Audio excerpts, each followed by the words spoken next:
we want to call all of these plays that, that we see that, everybody else is successful calling. So you carry so many that you don't become a master of anything. So for me, it was, okay, seeing that and understanding the game is about matchups. You basically have to find an identity. That's something that you want to hang your hat at. And then, you basically put your players in the best situation to win matchups. Welcome to this week's episode of Inside the Headset presented by CoachComm. This week, we're joined by Michael Jones, the head coach at Florida Memorial University.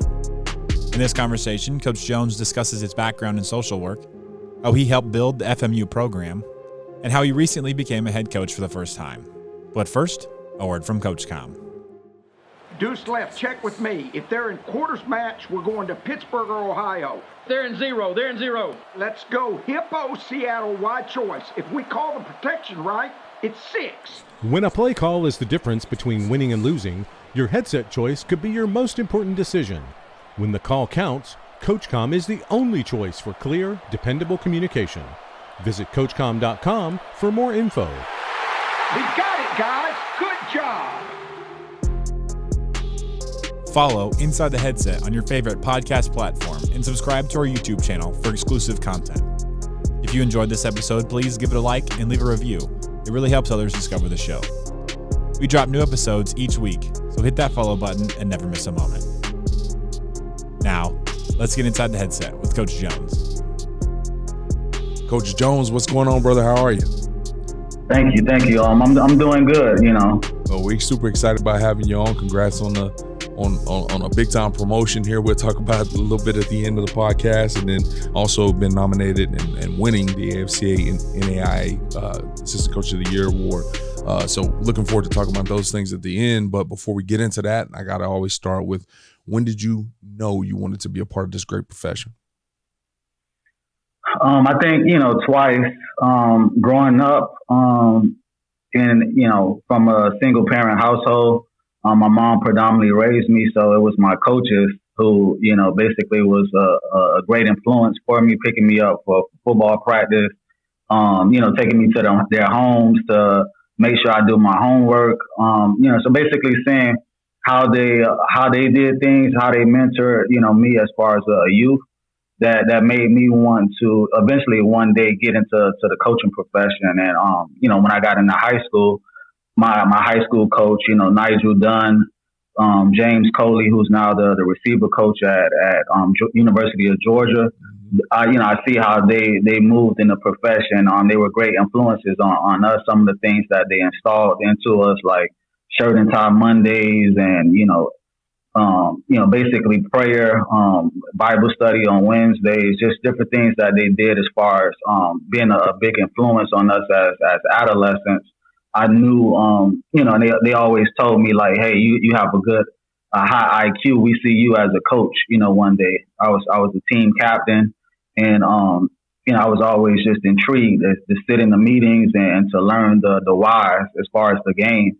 So that was a big influence. And then, once I graduated from school, I had, as far as from college, from Florida A&M, I had got into, being around the youth coaching. I had some good friends that was coaching youth football. So I would go out there and see them, coaching, and just being around the game. I had that burning desire to get into coaching. So from there, it led to me getting to the profession. But that's the two full circle moments that kind of led me into getting into the profession. Right. Yeah, those kind of those two light bulbs went off when you knew you wanted to be a part of the profession. And so what's interesting is after you finished up at FAMU, you kind of got obviously something that kind of goes hand in hand with the profession, obviously developing people, being a people person. You got a job in social work, and then kind of on the side, you were doing the youth football deal. As you were doing that, at what point in time did you say, hey, you know what, man, I'm good at this. I want to maybe take a step up, do it at the next level, and led you to your high school coaching gig? What was kind of that thought process, and what were your steps in order to get that first high school coaching gig?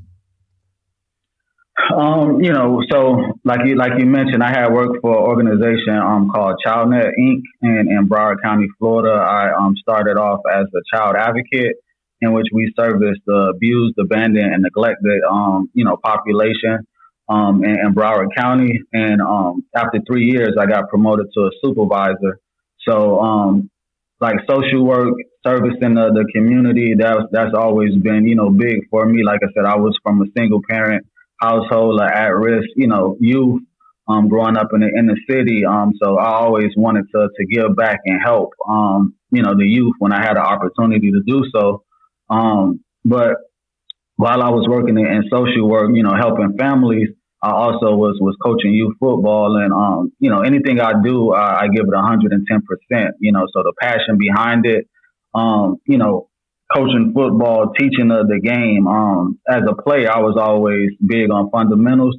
So when I got into coaching, I coached up the youth, related to the kids in the community.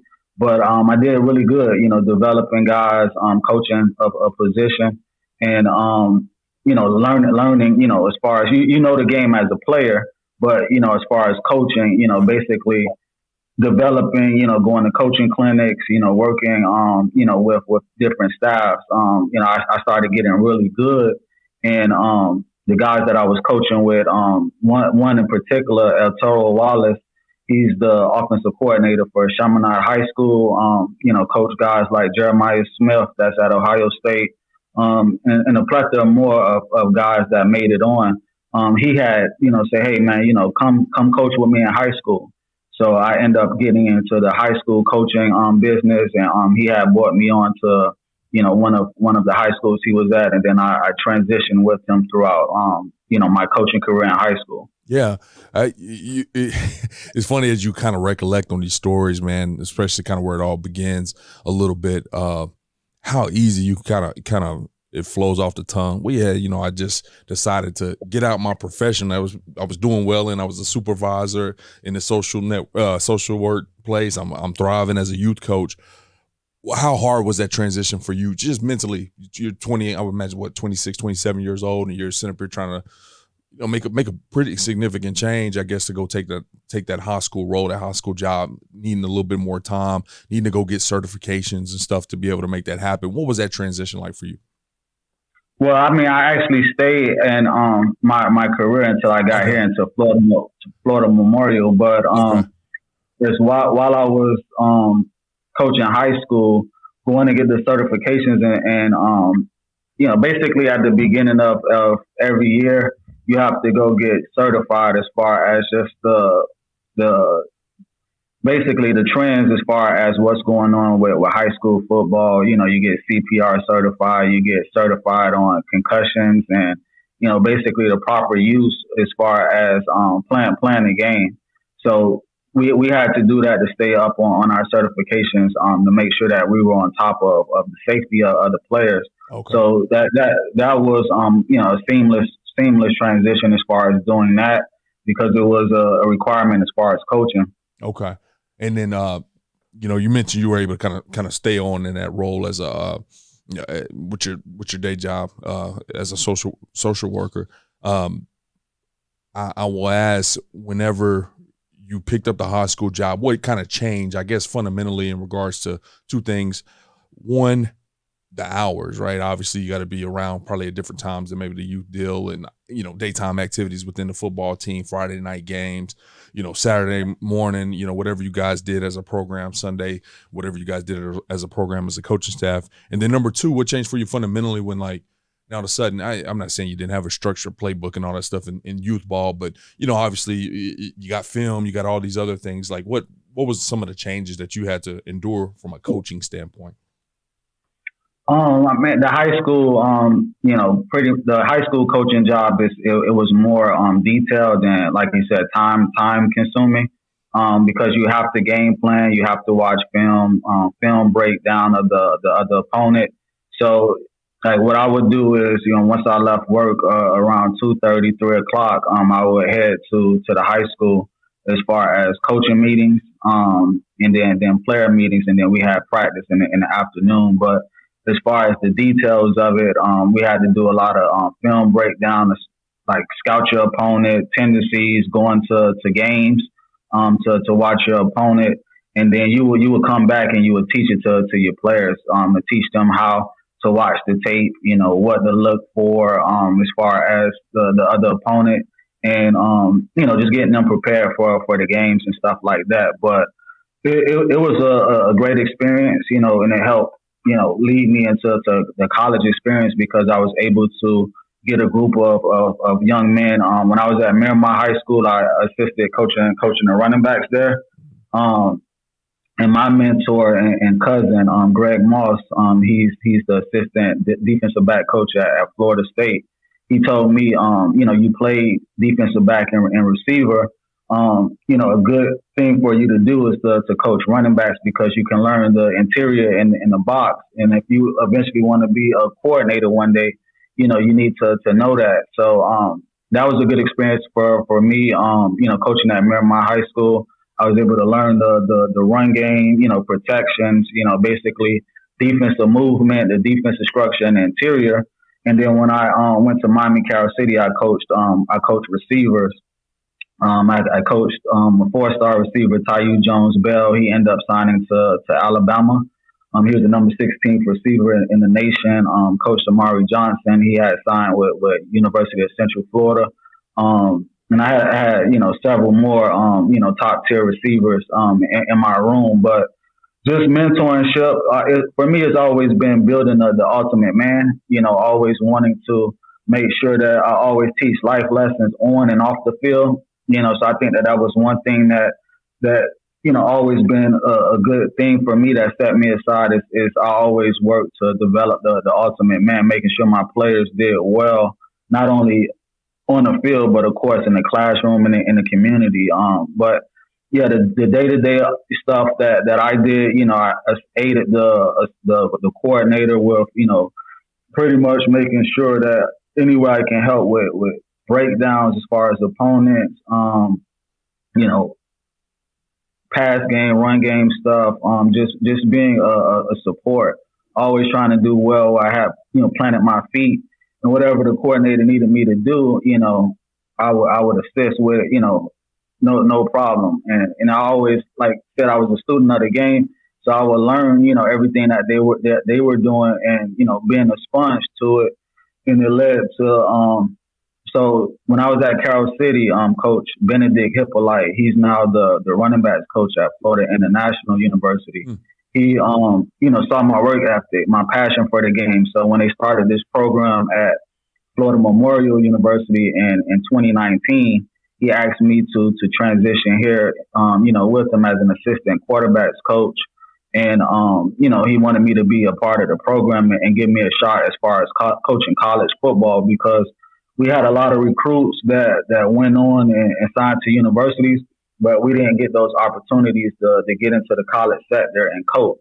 So, him and Tim Ice Harris, who, coached at Booker T. Washington High School, coached at University of Miami under Al Golden and Randy Shannon. Coach Harris was the head coach that started the program here, and Coach Hippolyte was the assistant head coach, offensive coordinator. So they brought me on here, and then shortly after, Coach Hippolyte transitioned to going to University of Miami, and we got into building the program at Florida Memorial University. Yeah, I mean that's kind of a whirlwind. But one of the things that stood out to me as you were talking there was I think you mentioned he was your cousin, Coach Moss, over there at Florida State, right? I mean, that's some great advice. I'm happy you mentioned that. Via Coach Moss. To get that experience early on, because very quickly as you stepped at Florida Memorial, you end up in this offensive coordinator role, where I mean, just being honest, been around the game for as long as I have. If you don't know that interior, like on either side of the ball, you're just going to struggle. And so, just being able to kind of hone in and get that running back experience, learn the protections, learn all the things that go with it, ended up being a good investment early in your career. And a lot of times, I think it's easy to go get in your comfort zone. Like, let me coach these wide receivers and DBs up. This is what I know. It's what I feel comfortable with. But to get out your comfort zone a little bit and be willing to get up in the trenches a little bit in the box and learn that game, pay dividends for you. So I do want to back it up just a little bit. I know you mentioned that you made that transition to Florida Memorial. How do you take that job, right? Because at that point in time, the program wasn't even started yet. That year, they didn't play to 2020, right?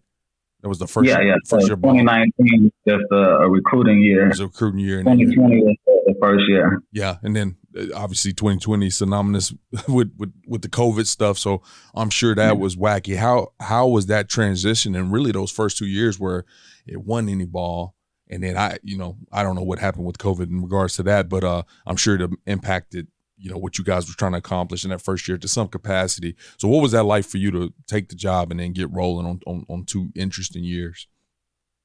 Well, 2019, that basically was the recruiting year, just going through the state of Florida from Key West all the way to Georgia, recruiting, getting as many players that we can get to start the program. In 2020, we had a spring practice, in which we were able to have 15 spring practices, and that went really good. Starting the program, we were predominantly freshmen, so it was building fundamentals and teaching guys championship mindset and championship habits. And in 2020, we started playing football. We had 3 games, but COVID really impacted the program. So we shut the season down that year because when you caught COVID, you needed to do the respiratory test, the cardiology test, and being a new program, we didn't have all of that. So for player safety, we felt it was best to kind of cease the program. But that COVID year was tough because we had to deal with COVID. A lot of players had to deal with things outside of just football. Back home, worrying about family members. And, like I said, we was predominantly young. We had like our freshmen. So the 3 games that we played, we didn't come up with any victories, but it was a good bonding and gelling moment for the guys that we had on the roster. It made us closer as players and coaches. Now, for you as an individual, we were just bragging about you coaching running backs. Now you're stepping into the quarterback room, which, I'm not going to say in many ways, probably in one way, it's the most important job out there on the offensive side of the ball to develop a good quarterback, kind of depending on what you're doing offensively, I guess. But ultimately, it's an important job. It's a difficult job if you didn't play the position to be able to walk out there day by day, have good coaching points, good drills, things to continue to develop that quarterback. How did you take on that role, and how did you make sure every day you showed up, you were at your best for your quarterbacks? Yeah, just resources, personal development, going to other schools, meeting with coaches, seeing, what they did as far as developing, getting their library of drill tapes. But the offense, I kind of put myself into the role, learn the offense inside out. So just teaching the, fundamentals development and supporting the coordinator, Coach Ice. Tim Ice Harris was the coordinator that year, so he sat in a lot of those meetings and helped out as far as the quarterback. And then I assisted as far as because he was the head coach as well as the offensive coordinator. Having the quarterbacks in the meeting rooms and just going over the details and the fundamentals of coaching the position. But I had an acclimation point to really learn the quarterback position and get my room and pour that into the quarterbacks. Good, man. Well, if pinpoint that time, in history, at that point, you've coached receivers, you've coached running backs, you've coached quarterbacks, and very quickly you turn into the offensive coordinator, which is interesting to me because you're young in coaching years at that point in time. You're a young dude. You're still a young dude right now, but you know what I'm saying? You're a puppy in coaching years. You've been doing it 4 or 5 years, and now you got the hymns of a offensive system at the collegiate level. And I'm gonna brag on you real quick here. You were the OC from 21 to 24, and during that time, Sun Conference champion championship appearances in 23 and 24, led the team to first winning season in 23, 24 offense, averaged 38 points per game, which was the second amongst all the HBCUs. Now, kind of package all this into to hopefully a simple question and a tough question, right? In 21, all the way up into 24. 24 is when you average 38 points per game. You guys are on fire, doing the thing on the field. What was the biggest difference between 2021 Coach Jones and 2024 Coach Jones as an offensive coordinator? 2021 was my first year of calling plays. So as you go through it, you learn as far as, strengths, weaknesses, things that you can do better. But I've been around some good offensive minds. Like I said, I was coached by James Coley. I was under El Toro Wallace, which is one of the best offensive minds in high school. So I was a sponge to their systems and the things that they did. But now and then, I was also under Coach Tim Ice Harris, who's also been a great high school and college, offensive coordinator. Yeah. So just being a sponge, the things that they did, but now, of course, you're in the role, So 2021, I basically went through it as a first time offensive coordinator calling plays, and then I learned a lot from that year. We were pretty young, and we were installing a offense, my offensive system now. So that was the first layer of us putting in the offense. As the years went on, it's progressed to what it is now based off of, the experience. You learn things each year. Hey, from this year, as you do your end of the year analysis, you learn things that you did. You basically go out, you self-develop, and you find ways to get better. So for me, I love the game of football. I watch it, 24/7. I always try to find, a niche or find a way to get better. And as the years go on, as we put in our system, we were able to add layers to what we do. Yeah. So now it is what it is today.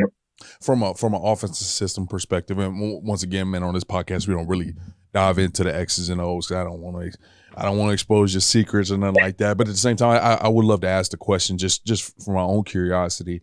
From an offensive system, once again, you mentioned this kind of when I asked you the difference between 21 and 24. You said you had some stuff to learn. You had to find your weaknesses, and I think one of the hardest things for us men in this profession, for dang sure, like, we're so egotistical, it's hard for us to look in the mirror and say, man, I can't coach press release as a receiver coach worth a damn. I got to get better at that. It's hard for us to do that, right? To recognize our weaknesses at times.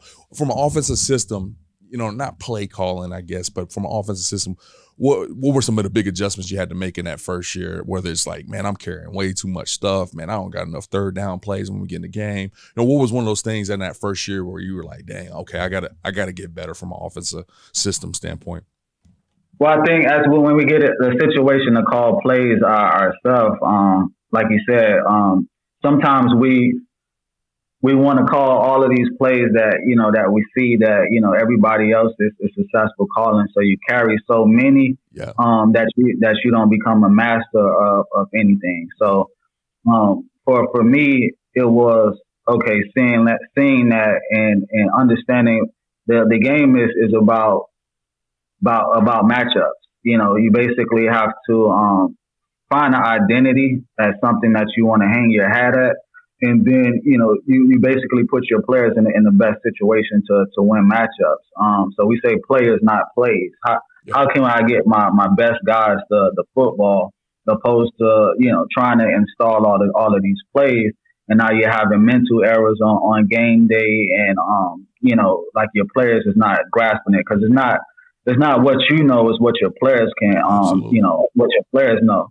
So as a coordinator, the first year, I wanted to call all of these plays, but I had to understand, I have to find an identity, things that we can hang our hat on, and find a way to get my best players on the field, but also get them the ball. When you get your best players the football, good things are going to happen. So every year I try to recreate our offense to, who are our guys, what do we do well, and putting them in those situations repeatedly to have success. So that's one of the things that I had to learn. Like, okay, what do our players do well? What's the weaknesses of the defense? And how can we exploit that? So I think that's the things that I got better at as my career went on, opposed to just saying, hey, I want to call this play, because of this situation. Well, I got, this guy, he's a great athlete. I'm going to find a way to get him the ball, and then, the good thing is going to happen because of it. Yeah, amen. Well, you've been able to obviously accomplish that with the production, 38 points per game, second best amongst all HBCUs. And so before I kind of get to these last two questions, I do want to highlight the historical Black college and university portion of this deal. Florida Memorial is obviously a relatively new university to people, and there's probably some people out there that's not very familiar with it, if not familiar with it at all. Just talk about the uniqueness of it being a NAIA HBCU located in Florida. And I'm not gonna say sell me, I'm a recruiter or anything like that, but just what's some of the stuff you guys go walk into guys' houses and sell to them when you're recruiting them? Yeah, Florida Memorial, it's a great institution. It's based down here in Miami Gardens. Like you said, it's a HBCU, so it's rich in that culture. Population-wise, we're about 2,500 students, so we're not a big campus. So the classroom settings are more intimate, like 20 to 30 students in a classroom, and which is it's a family environment. Our teachers know our student athletes. If they miss class, we'll get a call immediately. Coach Jones, such and such missed class. So we have the relationships with the teachers. The teachers have the relationships with us. But as far as our sports programs, we're doing really well at this juncture. Multiple sports. We're all doing well. But the selling point, is Miami. Guys can train 4 seasons out of a year to develop their craft. And basically just selling ourselves as coaches. We all about building the ultimate man here as Florida Memorial. We want to see our guys go out in the community and be highly successful. Life after football. So we constantly say, football stands for, not for long. You have to have a 1A and 1B. So we preach that to the families. When you bring your student athletes here, we're going to make sure that they win, graduate, but also grow, So we make an emphasis on that and building systems around the student athletes to be able to graduate in 4 years. But we also put a 3.0 mandate as far as our players, We're big on the academics, here at Florida Memorial. But it's a well-manicured, beautiful campus. A lot of times, people think of HBCU that is, low funding campuses and stuff like that. But we're a private institution. Our campus is well-manicured. It's a beautiful campus. It's a melting pot. So, we have just, more than just, black students here. We have different, races, ethnicities, here, but it's a great place, to come enjoy your college experience and to develop and to grow. Yeah, man. Well, I appreciate you kind of sharing with me. Like I'm only really familiar with it since you kind of won an award here a couple of months ago. And with that being said, to segue to that, this past season you were voted as the 2024 AFCA NAIA Assistant Coach of the Year. Just knowing that this is voted on by your peers, voted on by people in the NAIA sector that seen you perform, seen you put up points offensively, and really turn a young program into a contender very quickly. What does that mean to you to have that honor? It's tremendously, humbling, and I'm ultimately grateful for it because, like you said, it's something that is voted on by your peers. So I don't take that, for granted. Anytime that you're recognized by your peers, it's also, so humbling, and I just can't, I'm kind of lost for words now thinking about it, but the experience was awesome coming up there to North Carolina, to Charlotte for the convention. and being, recognized and, walking on the stage and getting an award for it, and also being among a great group of men. I met, some other coaches that was also, recognized. But it was a great experience, man. And ultimately, it drives me to want to, do more, not only in coaching, but as far as giving back in the community. But it was humbling, and it felt really good. Good, man. Well deserved. And to kind of end this thing, you obviously had an eventful about a month and a half with this, obviously putting up them points and having the success you had on the field, transitions to this award, and then ultimately transitions here very recently, here in the last about week or so, you get named as the head ball coach there at Florida Memorial. And obviously I'm sure when you signed up for this thing, in 19, maybe that was in your vision, but so quickly, man. So what an honor. Why were you the guy? Why were you the guy to go with for that role? I think the President McCormick, athletic director Kevin Esfield, and the university, they always seen how hard I worked. Like I said, I'm from Miami Gardens, so I grew up maybe about 5 miles away from here. Yeah. I actually went to summer camp, growing up here at Florida Memorial, so it's a full circle moment for me. But I'm the eldest, coach here, me and Coach Charles Clavins. But I've been here since the beginning, so I'm very vested into the program, as well as, the young men in the building, wanting to see them do well, graduate. But my passion for the game, like just being able to be a leader of men, making sure that they go to class, make sure that they do the right thing. Basically everyone felt that I could be an asset, to the university, as things, go forward, as far as, being a leader of the guys here on campus. So, I'm grateful, for the opportunity that the university gave me. And like I said, I don't take it, for granted. I'm going to pour everything I have into making sure that, we build an ultimate man and that we're successful on and off of the field. But it's been a great week and a half so far. We had signing day. So we were able to sign, between December and now 27, athletes. And, we're still evaluating guys to bring, the best, people to the university. We say that if, you recruit good people that are great athletes, that good things are going to happen. So as far as the culture here, this is a great culture. We got a good group of guys that are highly motivated, and they're player driven at this point. They're making sure guys 15 minutes early to weight room and meetings, and if they're not, they're holding the team accountable.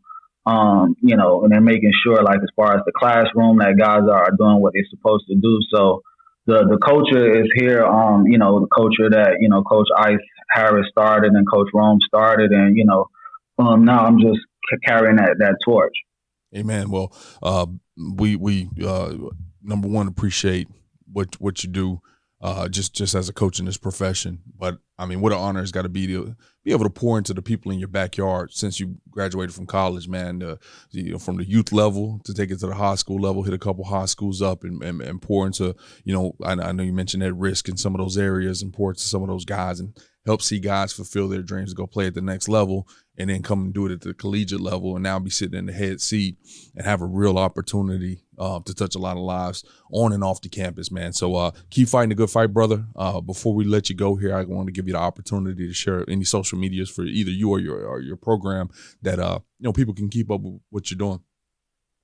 Yes, my social media on Twitter is Mike Jones 10. On Instagram, Mike Jones 326. And our social media on Twitter and Instagram is FMU Lions Football. Okay, cool, man. We'll make sure to link those in the show notes so people can easily click and find you and keep up with your journey, man. Like I said, keep fighting a good fight, man, and look forward to seeing you in Charlotte again this upcoming year, all right? I also want to say thanks for you for having me and for this platform. I watch a lot of the podcast, so you do an excellent job with the platform, and I want to thank the AFCA for having me. And everything that AFCA has done for me as far as the ability to come to a convention, self-develop, and be a part of other great men as far as the coaching. So thank you for everything that you do. I appreciate it, man. We keep on fighting a good fight together, man. Until next time, best of luck to you. Okay. All right. Thank you. All right. CoachComm has been delivering tough headsets for tough teams for more than 31 years. It's why 97% of FBS teams and thousands of high schools across the country rely on CoachComm. Get the best for your team. Visit CoachComm.com for more info. Thanks for listening to this week's episode of Inside the Headset, presented by CoachComm. If you'd like to learn more about this week's episode, head over to AFCA.com. There, you can access every episode and find corresponding show notes.